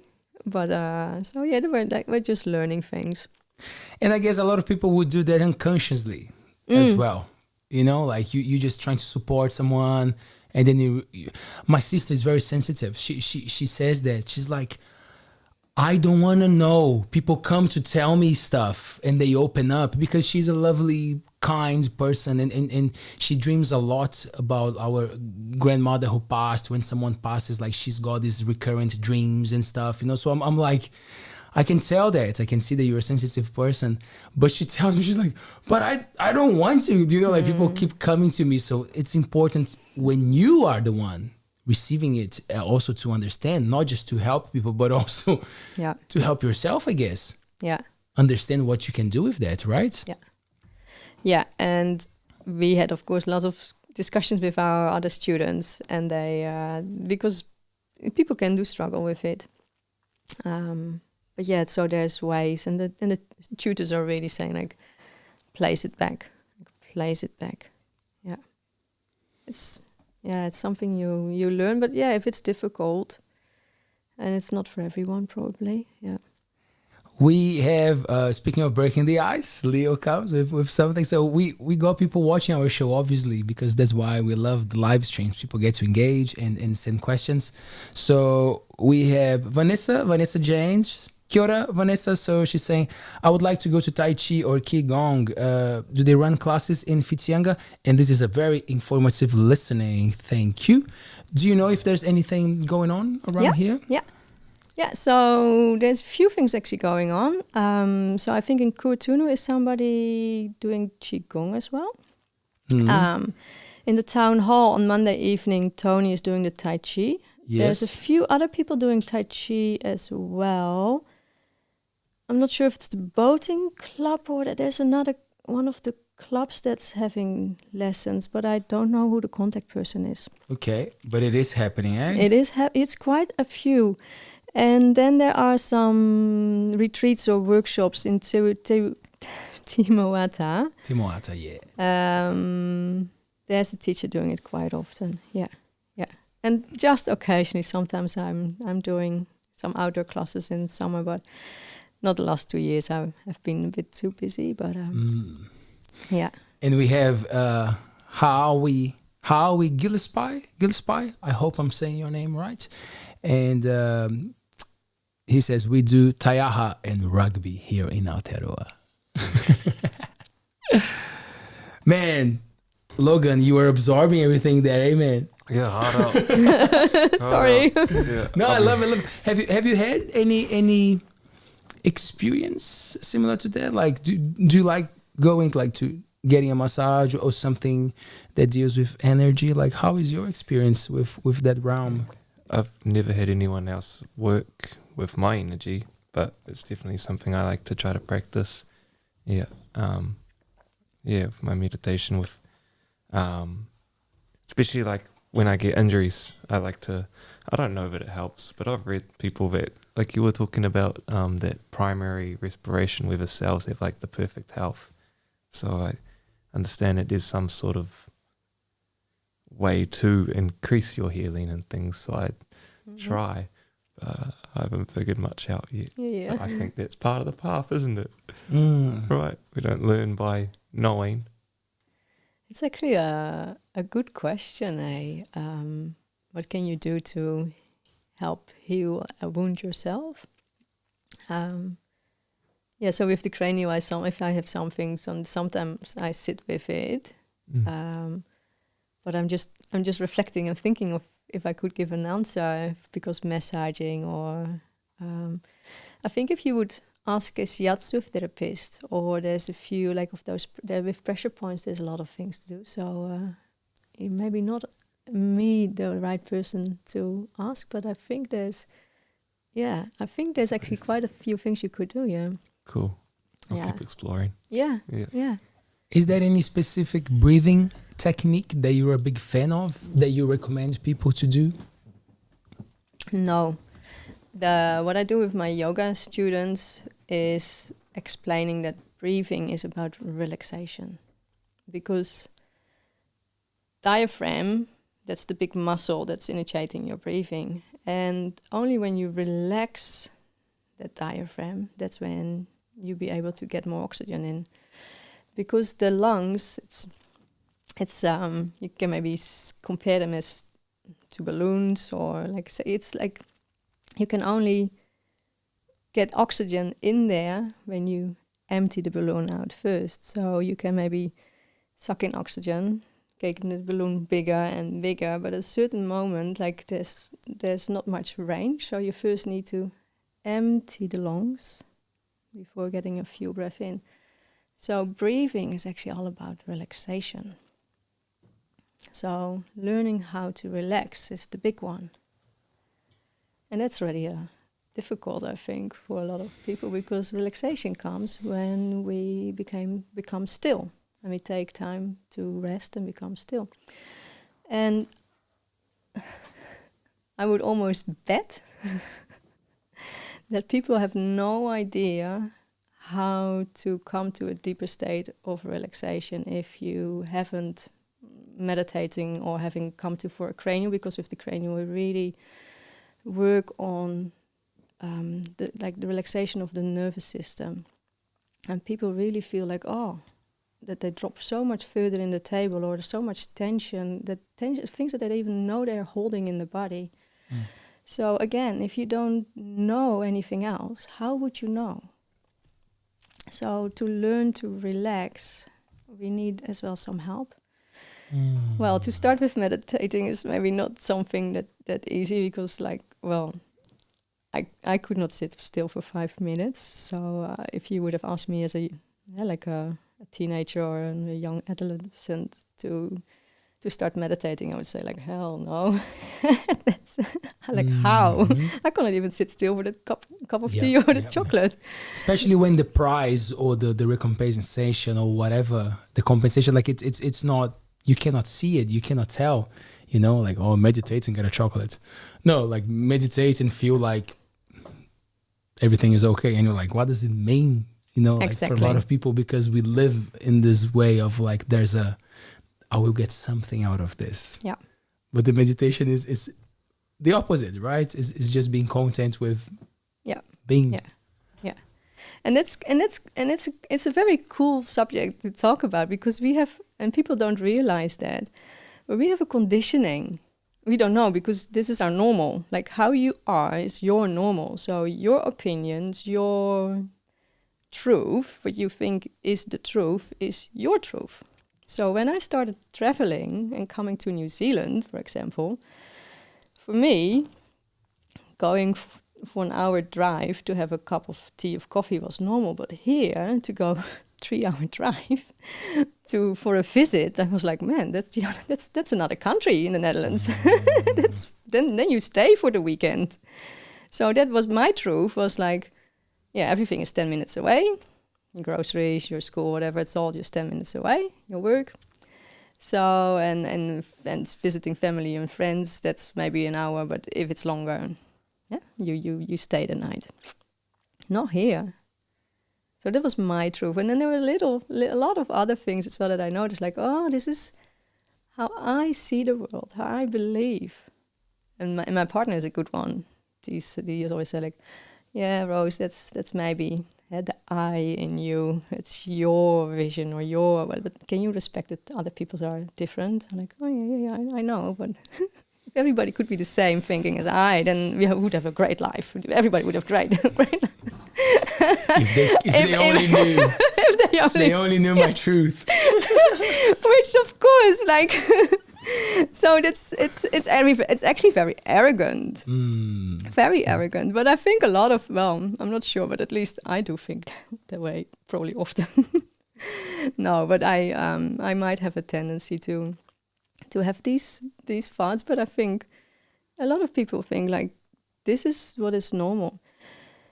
So coming out or seeing that your way is maybe not the truth is already getting rid of this outer world, and it's opening yourself up to first of all being respectful to whatever somebody else's opinions are. Now I have to say, New Zealand people, I think they're very respectful.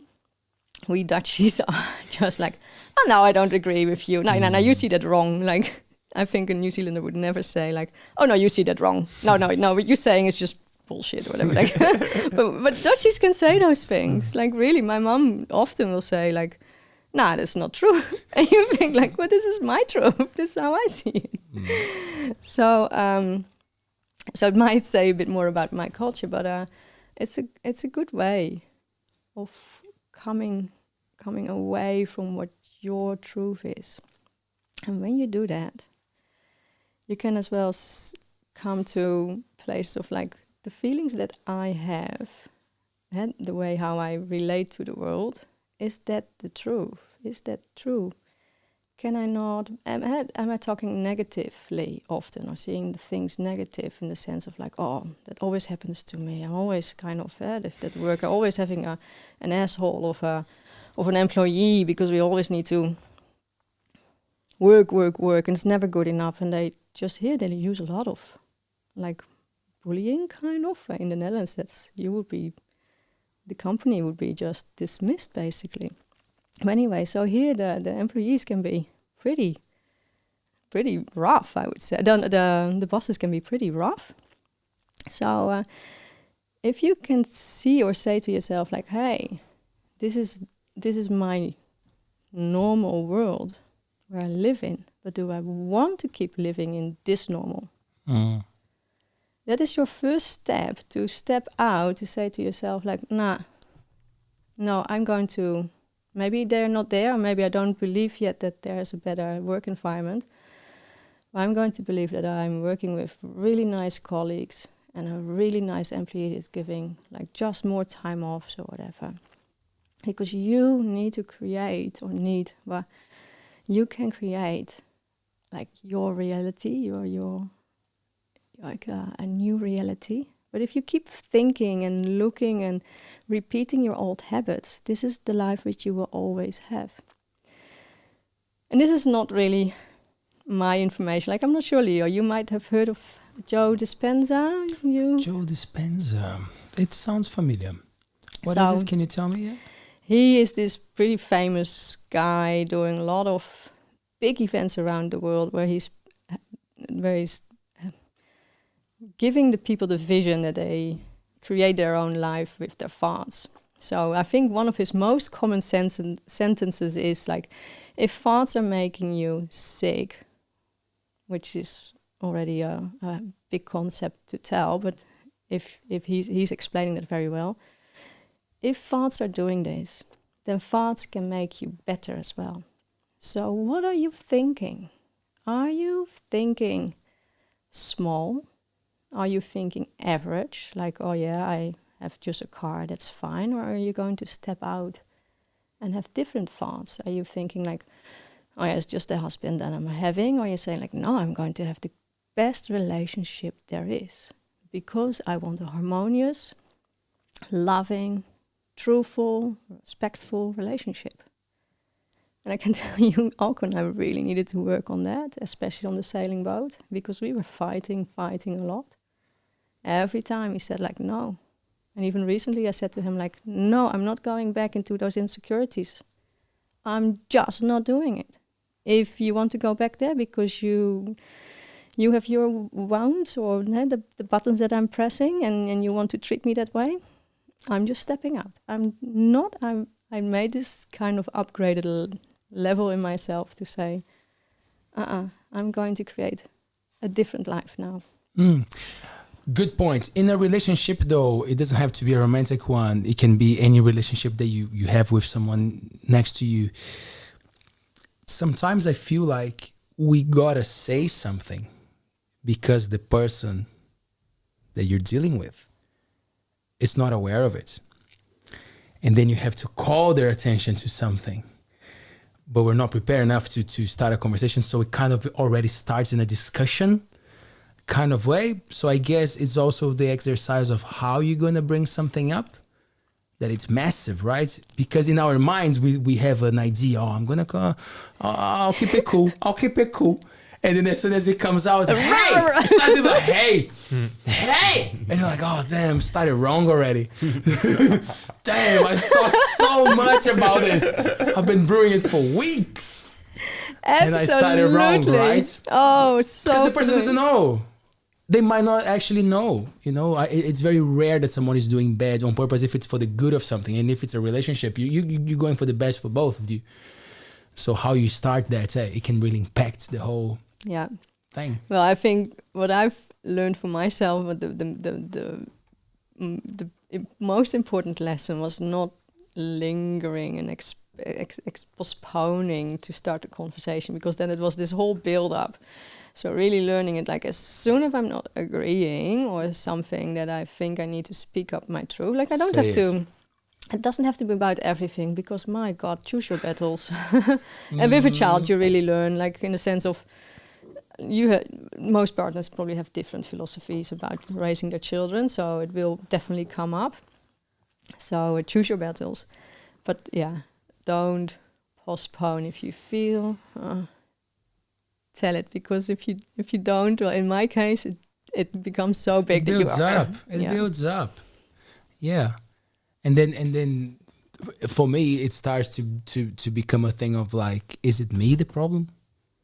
Because I didn't vocalize it at the time that I should. I kept it, then I kept it again, and then it starts to build up, and then you're not too sure. Then it's like, oh, is it me the problem? Or is just a lack of conversation here? What's going on? Yeah. Again, the toolbox. Talking about yourself. So instead of like, I think you might have heard this one. Instead of pointing to the other, like you should have. We always say like there's one finger pointing and there's three fingers pointing back to you. It's a silly symbol. Well, silly, but it is your reminder of, oh, hang on, something that he or she did is triggering something in me. So I think non-violent communication is really a lot of courses to navigate or become more aware. How can you speak from your own truth? So you, instead of saying like, hey, you have done that, and it's saying like, I felt neglected because you did that. So how did it make you feel? So that internal investigation in yourself, like, oh, what is it doing with me? Because if you say like, this is what it's doing with me, the other person can't say like, well, that's not true. Maybe my mom would, but no. That's what I'm about to say. If they don't acknowledge, it's just a fucking sociopath. Get the fuck out to go do it with someone else. If they don't acknowledge how you feel. Yeah.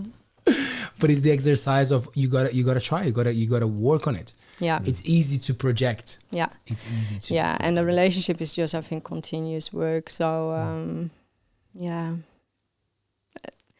And I have to say, like, Alko and I are really, really, really good.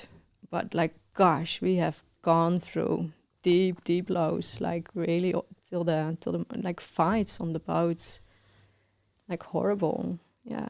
So that's part of my life too. Yeah. And it was weird because I was already having my training, having done the Qi Gong, the meditation for I think 3 years, and I still had these things really massively coming up, things that I felt maybe because in pregnancy all these hormones are taking over and your emotions become a bit stronger, but I felt hatred for the first time in my life, and towards my partner. It was weird, but I even shouted at him like, I just hate you. I've never said that to anyone. Never felt that to anyone. And then luckily I had wise friends. So one of my best friends in the Netherlands, she said, can you just sit with that feeling for a moment? Hate is big, eh? It's big feeling. Oh, okay. But I already did years of training, so okay, I know what you're asking. I know how to do this. Okay. So how hatred in my body felt was just this explosive fire, like such a strength. I was like, wow, this is powerful and beautiful. It was not a bad thing at all. It was so much power, internal power. I was like, oh, she said like, so the feeling on itself is not bad. It's the mind that comes on top of it. What we do with hatred, that we want to express it because it's such a fire, it's such a power. That's when we want to project that or do something with it. But if we just can let it be in our own body, it's a very strong sensation, powerful sensation. So didn't take the problems with him away, but it showed me like, just separating it from the outside world, but just getting it to the inside world again. This is powerful because most of the time we will have those reactions towards the people that we care for. Yeah. You know? Because they're triggering us the most. Yeah. Yeah. Yes. But also there's the thing of we're doing this together. A lot of the time is a close friend. A lot of the times is your partner. A lot of the times is mom and your dad. Parents, yeah. You know, at the end of the day, who are they? Well, they care. They care about what we're doing. Yeah. You know, so there's this thing of being a bit more relaxed to explode. Yeah. But that's beautiful. And as well pay attention pay attention to what it is. There are two things there. There's the reaction, and there's the reason and behind the feeling. it. Yeah. And the feeling, there's nothing wrong with. It's what we do with it. But if we can, often when we can be with the sensations in our body, then they are acknowledged like the crying child. And then it can soften. And my teacher then lured me in that whole process as well, like, what is it that this feeling needs? Because sometimes it feels maybe as a young little child, and it maybe just needs a hug. Yeah. And like my inner little something still, apparently sometimes still in there. It was there yesterday. I was surprised that it came up. And it was very sad, and it still wants to hide somewhere. So it just didn't want to. I said, like, will I be there? I have your hand, because it wants to have my hand. He said, like, yeah, but I don't want to go in the world. I just want to do nothing. So I was like, okay, today is a day. No marketing, no, just nothing. This part in me, it's just one of the whole being that I am, just this part of me wants to just have quiet time. Not the pressure of doing anything. So when I could give it, like today, whoop, flows. And then in the sudden, like all these clients are booking in, like none the last 2 days. And I was like, oh gosh. And then whoop, one of the others calling. It's so fascinating. Yeah. Attraction. Yay. Yeah. There's a beautiful guest came to our show and he said, don't be the bee. Don't be the busy bees. Be the honey. Yeah. Wow, spot on, man. Oh, yay. Before we carry on, we are giving double passes to the Choral Classic. Oh, did you know that? I heard earlier. Woo! We're on, baby. We're on. So the Choral Classic coming to Matarangi on the 6th of January. It's going to be amazing. We have Coterie Sublime with Rom, Setmo, Alchemist, Babe Rainbow, No Cigar, Eden Burns, The Butlers, Becky B, Casey Henderson. She put a video out on the Choral Classic page singing a Sublime cover song, and that was pretty cool. Harrison Jupe, Sammy W, Relocate, Maddie and the Buttermilk, Lucy, Frank on Tap, Matt Rapid, my bro, DJ Sun Ray, my girl, and HOD. And it's going to be fun. We're going to have a stand there so you can come and say Kia ora to the Altbays crew. And what we're doing every Thursday on our live stream, we put a question out for the audience, and then they have a few days there to comment on it. And the question on Thursday was, what are you gonna wear? What shoes are you gonna wear at the festival, and why? And we asked people to be creative and to send cool answers. And Vanessa, you watching, I reckon, eh? Vanessa Jane O'Leary, she sent a cool answer. She actually even posted a picture. If it's anything like last year, then the trusty gumboots will hold you in good stead. Gumboot Festival wear made famous originally by Kate Moss at Glastonbury circa in 1995. She's actually dropping some culture there in our page. Thank you very much. I'm calling it now. All the cool kids going to be wearing Crocs. Not me though. Jandos all the way if I win. If it's rainy, I'm going to channel Kate Moss as Sublime with Rom. We'll definitely know that look. So shout out to Vanessa. Send us a message. We'll send you a message, but if you are watching, send us a hola and we will get your details and you're in. Double pass for the festival. Ish. Yeah, man. That's cool. Do you want to go? I'll be out of town. I do want to go. The answer is yes. But where are you going to be? I'll be either in Blenheim or on my way to Auckland by that date. Easy, man. Summer break? Yeah, summer study. Summer study? Summer study. Yeah, so that's when I start back in, when I go to Auckland. Yeah. Right. Yeah. For your qualification? For the teaching, yeah. Interesting, life, you know, like for so many people, the time that I've been here in the Coromandel, 10 years now, Rose, summer is very iconic because we remember the summers, right? You know, like in a place that it's so important, the season. In that I have all these moments of working so much when it was hospitality, you know, like being the time of the year that you're going crazy and you're working hard and everybody's here and you're having fun, but you're working your ass off.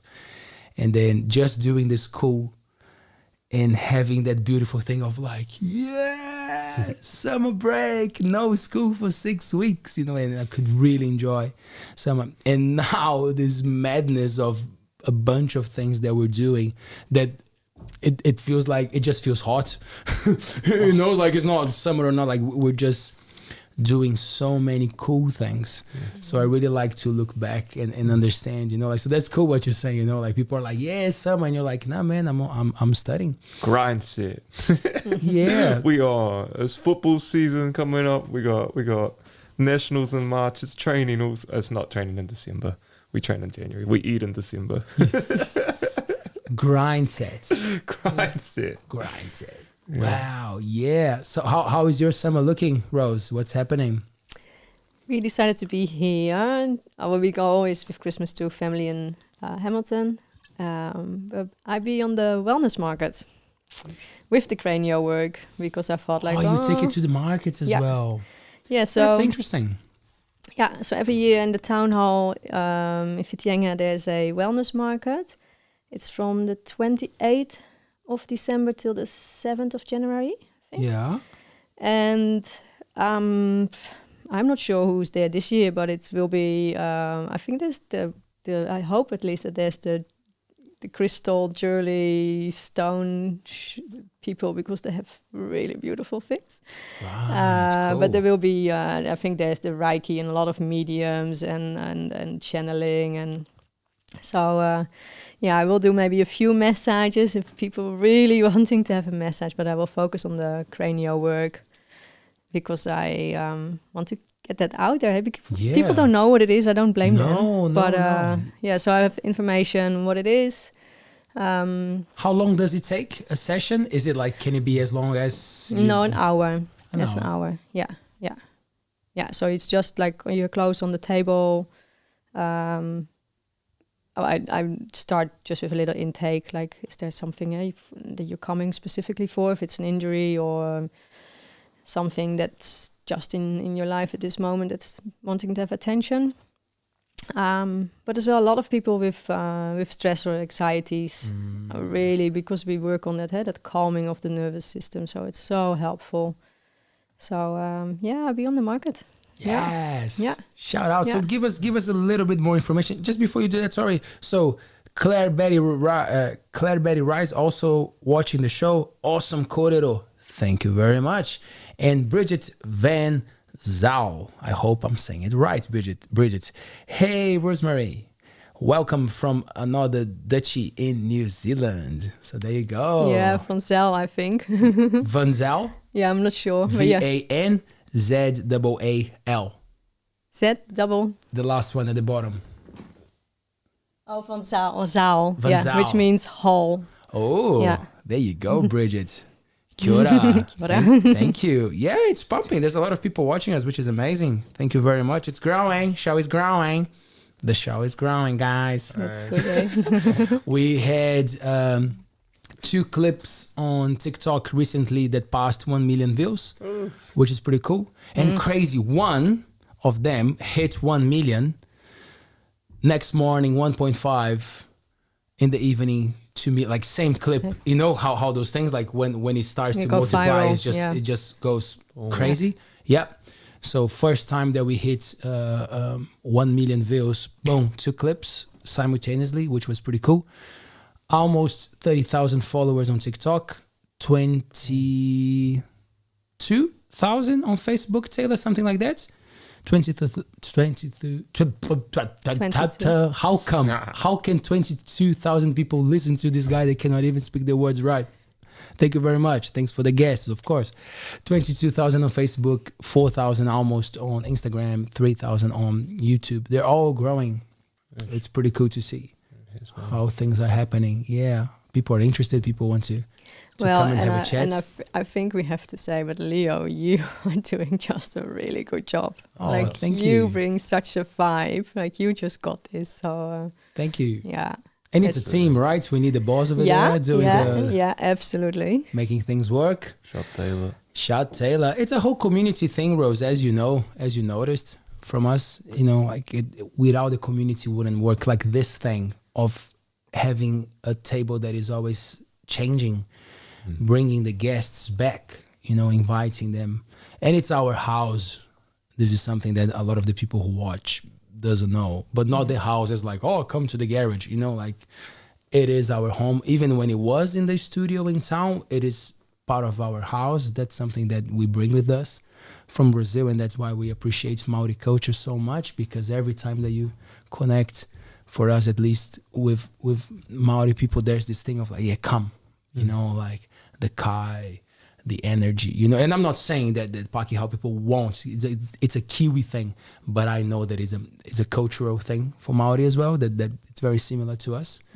So I feel like there's another reason why it's going well. Like the energies, they can pass, right? People can feel what we're doing, what we're up to. So thank you guys for being a part of it. Yeah, welcome. Yeah. And can you tell us a little bit more about where to find you? I've put it on the description of the show, but a lot of people listen to us as well. Yeah. So if you can give us some cool ways of finding you. Yeah. So of course website. So that's my full Dutch name, which is ROZE, Roze. So not with an S, but with a Z, ROZEMARIJE. But probably better to watch the comments how to write that one down. And you are on Instagram as well? Instagram, same name. Yeah. Cool. Underscore in the beginning and in the end, because it looked beautiful. And somebody, I think one of my Dutch in the Netherlands, somebody took already that Instagram. So because of I was a bit later, like Instagram came later in my life. No TikTok, no. Not yet. We'll get it. Not sure about that. Do you feel? Is it a good way for people to connect with you? Have you found that, like with social media, with Facebook and? I think the Google business page. That's the one that brings me the most clients. Sometimes people contact me via Instagram and they send me a message, and then like 10 days later or 3 months later, like, oh, sorry. I'm being a bit more up on Instagram now, so I will check it a bit more. But yeah, best to send me just a text, hey, the old-fashioned way. Yeah. Nice. Thank you so much, Rose. This is cool. Yeah. I feel like we've only scratched the surface of all the cool things that we can talk about. But again, that's why I think we did a lot. Oh, we did a lot. But again, like it, you know, when you look at a swimming pool in the ocean, you know, like the swimming pool looks big, but then you see it, you look at the ocean like, whoa. Yeah. So, and again, that's the beauty of our platform. Like you will be back, I'm sure. If you liked it. I'm making this whole new concept. So if that's ready, like next year or something, Cool. We can help as well. You know, this is something that we'll have a chat. Oh, of course. This is something. These are the things that we are. Yeah, I need a marketing kind of person that gets the the And promotion you out. got some good people working on the website as well, which is cool. Yeah. So that's coming. Yeah, absolutely. Nice. Yeah, it looks beautiful, that website. It has been a little offline. We needed to update all the information, but I think it's all online again. So Nice. yeah. Congratulations. Yay. Thank you. And for thank having you. me. Yeah. Thanks for sharing the love. Yeah, thank you for making it light, because I'd be very serious.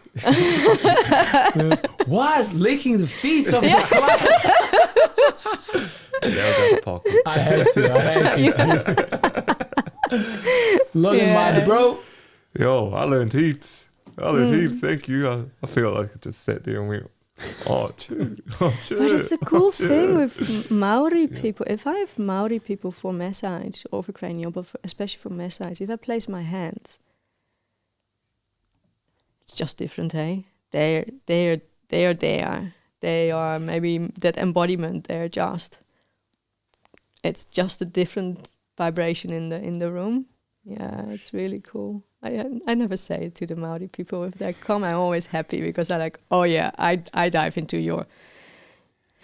I've explored into it. I'm like, what is it that... and even people that are closely... so being a wife or a partner of a Maori person, they often have this already. So well, you already said it. Now it's going viral. Now they all know. Yeah, That's what's I hope happen. so. No, it's good to be positively affirmed, I think. So, and they might know themselves, maybe not, but yeah. So when I place my hands on them, it feels that they know where they are in between. Maybe because I've been feeling into it. Like, what is it like? If they know where they are in between the stars into the cosmos, so they have a very centered place of, this is where my center is. So in all directions, so up, down, forward, backwards, which is as well future, past, left, right, or east, west. So and it feels very strong. They know maybe their truth a bit more than we are, but hey, it's... But you're all welcome. Yeah. Yeah, of course, yeah. There you go. That's Even a took cool a good thing. one home. See, Oh. there you go. Shout out. Here we go with the Yeah. get older. You always knew, right, Logan? We built different. Yeah. Built difference. Thank you, my friend. Thank you, Rose. Thank you. Thank you. What a pleasure.